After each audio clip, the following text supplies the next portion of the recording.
বিসমিল্লাহির রহমানির রহিম। কৃষি বিশ্ববিদ্যালয় কলেজের শিক্ষার্থীদের কর্তৃক আয়োজিত এই মৌন সমাবেশে সবাইকে আমি স্বাগত জানাচ্ছি।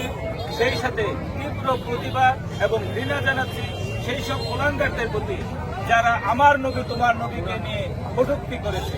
সেই জন্য আমরা সমস্বরে সেই কুলাঙ্গারদের বিরুদ্ধে আমরা একবার অন্তত পক্ষে মুখের থুতুটা ফেলতে পারি, সবাই এক থু করে একবার থুতু ফেলি, সেটাই আমাদের প্রতিবাদ।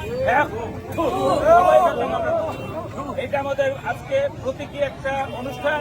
এরপরে যদি এটা ধারাবাহিকভাবে চলতে থাকে আমরা আমাদের এই প্রতিবাদ আমরা ক্রমান্বয়ে অগ্রসর করে নিব। আমরা এরপরে দরকার হলে র্যালি করব, ট্রাক মিছিল করব, তারপরে যদি যেতে হয় আমরা সংগ্রামেও লিপ্ত হব। এখানে আমরা কোনো আপোষ করব না।